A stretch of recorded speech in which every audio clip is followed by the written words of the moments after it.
Hello, everyone, and welcome to day 2 of my Belizean adventure. Day 2, I'm titling The World's Greatest Trip to Hell. So, today I went to ATM Cave. Now, I'm not going to try to pronounce what ATM stands for. I tried several times today, got it wrong every time. So, it's ATM Cave.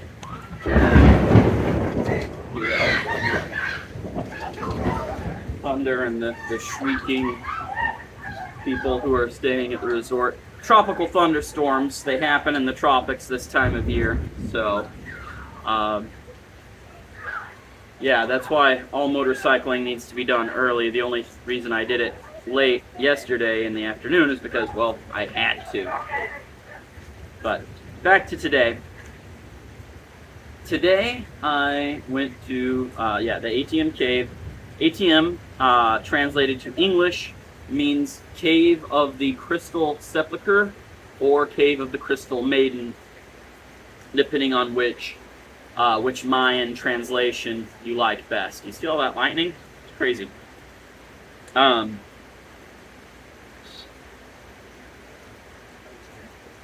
The best, absolute best tourist experience I've ever had in my life. Let me tell you right now, if you have the chance, if you have the ability to get to Belize and do the ATM Cave tour with Patrick Bradley through Limpkin Tours,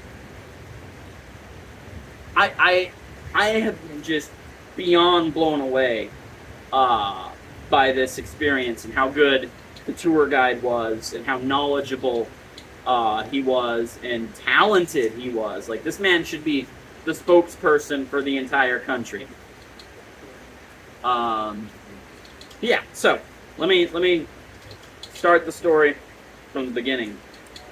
Got up once again before the ass crack of dawn and got ready for Patrick to pick me up. He picked me up here at the resort early in the morning, and immediately just, you could just tell this guy just has a great energy, just a great human being, and just talking to him just as if he was a friend that you've had for your entire life. I'm always in awe of people that are able to evoke that feeling, especially in someone like me. I feel like this dude's my best friend from the moment I met him.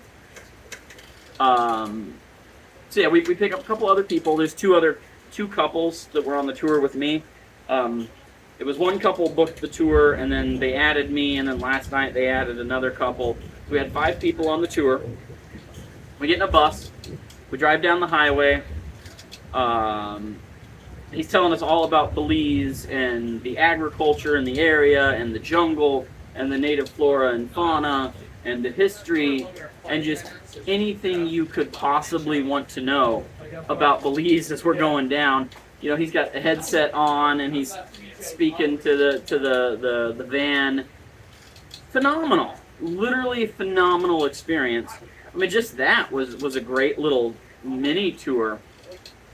And then we get off on this dirt road and we're going through, farmland and jungle, deep jungle. And you see these mountains, and the mountains here are very different than the mountains back home. They are, it's like they're smaller but much more dramatic. Like each mountain is like a pyramid just shooting out of the ground. So you can really see why the temples were built that way. The cities, the Mayan ruins. The mountains are already shaped like that, and they were building their own. It's incredible. So we're going through this dirt road, and he's explaining everything. We're stopping and we're looking at species of ducks that are the size of the palm of my hand, and he's explaining the native flora and fauna. Yes, I mean, immediately you're like, this dude is a phenom. Like, again, he should be the spokesperson for the entire country. Cannot say enough good things. This is starting to turn into a vlog about how much I liked Patrick. Anyway, we get there, and we all get ready, and he's like, "Look, we're gonna get wet. We're swimming in the cave. We're crossing the river. All electronics have to remain here. You can't bring cameras, phones, anything like that. Doesn't matter if it's waterproof. You cannot bring it. You can't bring water bottles. You can't bring anything into the cave except yourself, your clothing. Bring a pair of socks because you're not allowed to wear shoes in the sacrificial areas of the cave." And they provided a helmet with a headlamp. So we have this lovely hike through the jungle, and it's beautiful jungle. And he's explaining things as we go. We get to see where anteaters have dug up iguana burrows to eat the eggs, and we're seeing basilisk lizards, and we're seeing snakes smaller than my pinky finger, and he's showing us the trees that produce the incense, and he's like picking a leaf off a tree, and he's like, "Here, squish this between your fingers and smell it," and it's like, bam, that's Fruit Loops. Like, that is the tree that the artificial flavoring for Fruit Loops comes from. Like, bam, that is Fruit Loops. Like, it's amazing. And this is before we even get to the damn cave. But you get to the cave, and even the entrance to this thing, just gorgeous. Spring water coming out, beautifully colored, classic cave shape. And you just have to jump in the water. It's like 15 feet deep, and swim into the mouth of the cave. Immediately, you're just like, whoa. This is not something that you would normally get in the States the way we do caves. We drive Jeeps through caves. We pave the floors of them and drive Jeeps through them. So, yeah. Incredible.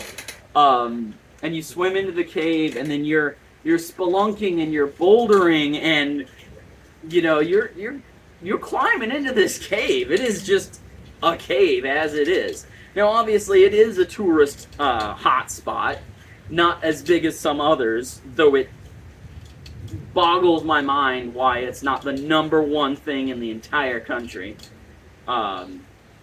Because, wow, the experience.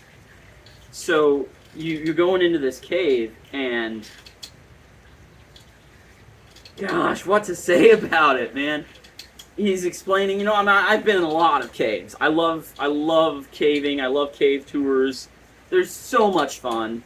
And I've done a lot of them, and this one was just so special because there's no guardrails, there's no steps, there's no handrails, it's not paved, there's no plexiglass keeping you from poking things. The only thing keeping you from poking things is being a good human being. Don't disturb the cave. Follow the path. Touch where the handholds are. Don't kill the crystal formations. Be a decent human being. Pay attention. And you're going through this cave, and there's tight squeezes, and there's portions where you have to climb over boulders, and there's portions you have to swim, and there's portions where you're wading, and there's portions where you're just like splashing in a creek. We're seeing bats and spiders and fishes, and it's just like you're in it, and it's incredible. And that's a good solid, I don't even know how long, but it's a while. And then you climb. There's a climb, and it's an easy climb, but not a climb that I would recommend for children or the elderly. And you climb up, and suddenly you enter the sacrificial chambers.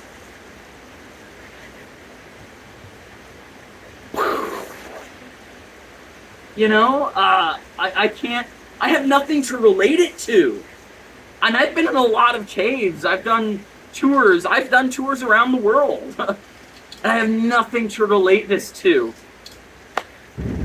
It's so amazing. Let me rewind just for a second. One of the first things you see in the cave is a shadow carving where they have carved the Mayans, in years like 750 BC or CE, I don't know, but they carved a figure in the rock, but you don't see the figure in the rock, you see the figure in the shadows It's a shadow puppet, and it is a man. Boom, right there. Um, so as you're entering the sacrificial chambers, there's more. There are so many more of these shadow puppets where they have carved the cave and the stalactites and the stalagmites and the different things to make a shadow play as you're going. You see a vista of a Mayan temple. You know, that classic pyramid with the box room on top. And you see a train of people and donkeys and animals. You can see their headdresses in the shadows. And as the guide is moving the flashlight, you see them, and they're turning, and they're interacting, they're moving. Like, boom! Just so incredible. The symbology of, the Mayan people believe that they were formed from the blood of the gods and corn, and you see shadow plays of this birth of the Mayan people as you're going deeper and deeper into this cave. And the guide is explaining how everything that we assumed and we thought we knew about the Mayans, this cave is where we were able to confirm so much of it, because you can see it. You can see the stories being told in the shadow play. You can see the artifacts. They are here. It was undisturbed. And you finish past all these shadow puppets, and there's bits of pottery everywhere. And, they're explaining the pottery was offerings mostly of food. And it's not like they're all piled in one place. They're each pool within the cave where the water would have been pooled is a unique and individual offering that was offered to the gods of the underworld, the gods of rain and of the harvest, etc. once. And then that pool was never disturbed again. They went to a different pool to make the next offering. And all of this was to try to bring rain, to bring the waters back to the central Mayan region. The Mayan people did not die off despite popular thought that they did. They dispersed mostly to the highland regions, and it was the central region where they had the Great Mayan Collapse. And it's explained that this was due to the deforestation caused by the building of the great temples and cities, caused the jungle to collapse, caused the climate to change, caused the farming to go to shit.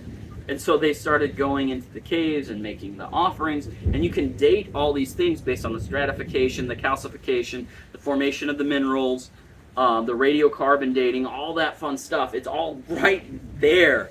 Everything that we know about the Mayans in the central region is confirmed or based on what was found in this cave. It's just, boom, just mind-bogglingly amazing. And you're able to just walk in it. You can just go, as a tourist, you just get to go and check it out. You don't have to be part of an archaeological expedition. You don't have to go to field school. You probably should. Like, I'm gonna be real with you. I should have to have had field school to have had this experience. 100%.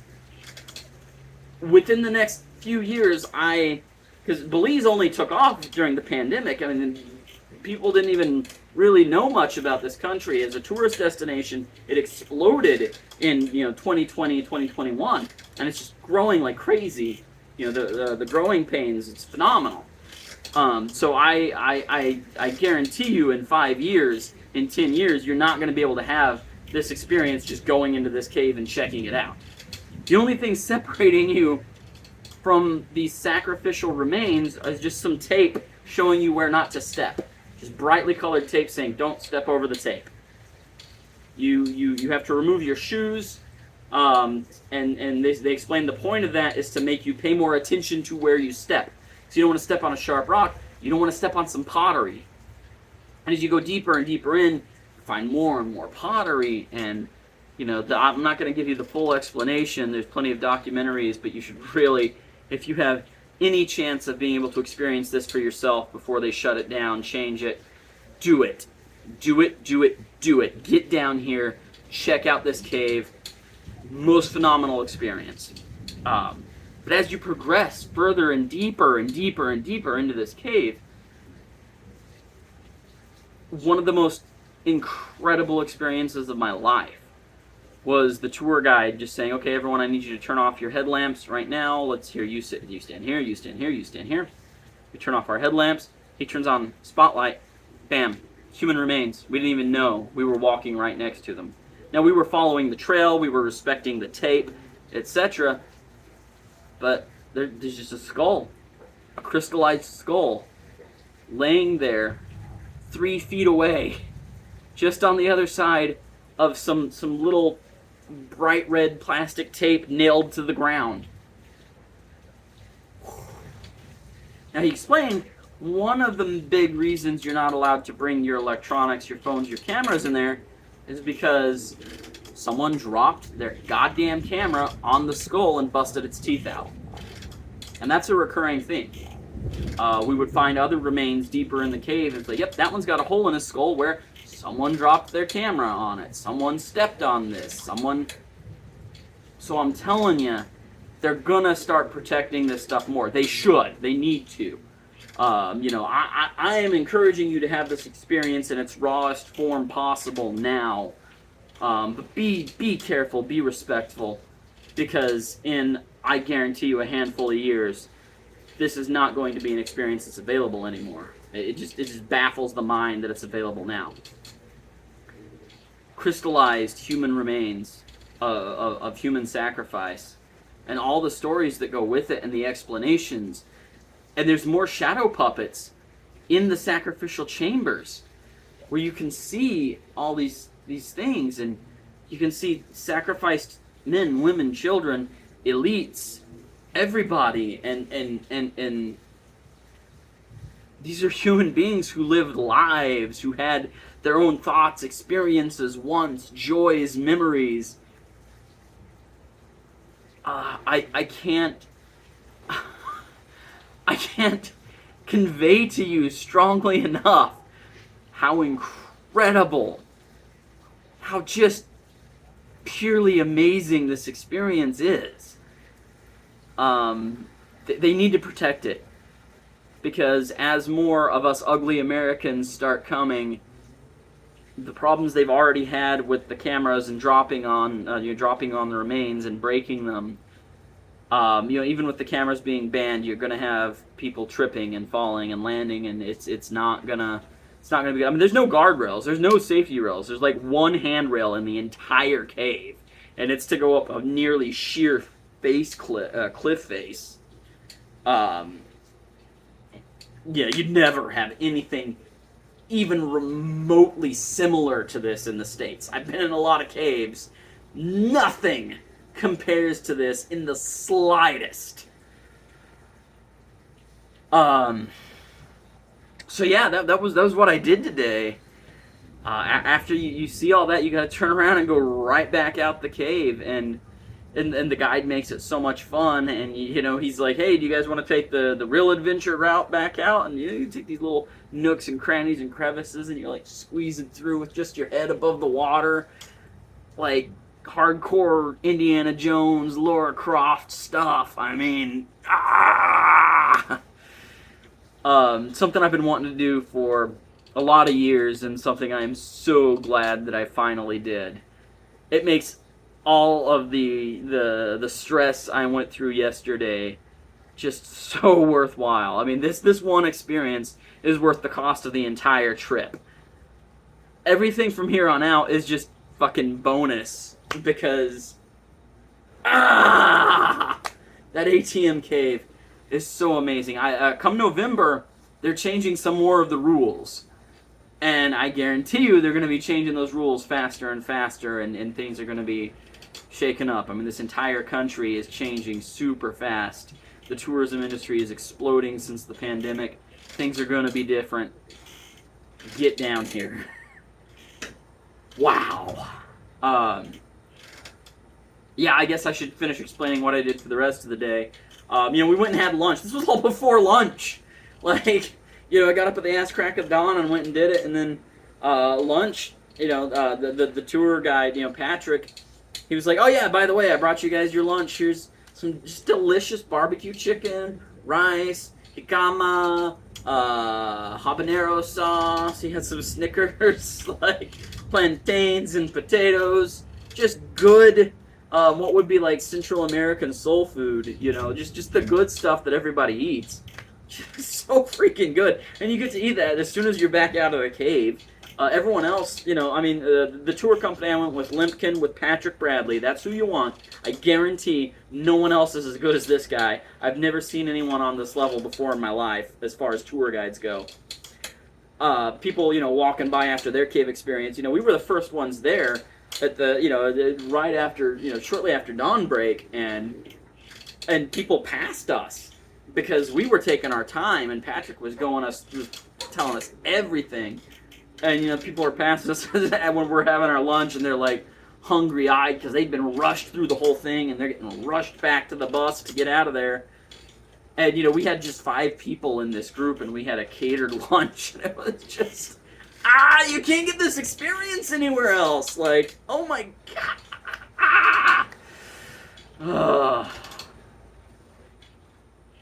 So yeah, gorgeous lunch. We hike back, river crossings. We go back, change into some dry clothes. I didn't think I was going to fall asleep on the ride back, but I absolutely did. I was such a tired boy. Got back to the hotel, went right back to sleep because it has been a couple of days. It's been an adventure, let me tell you. Obviously, you can tell yesterday I was really stressed. Today I'm just overjoyed.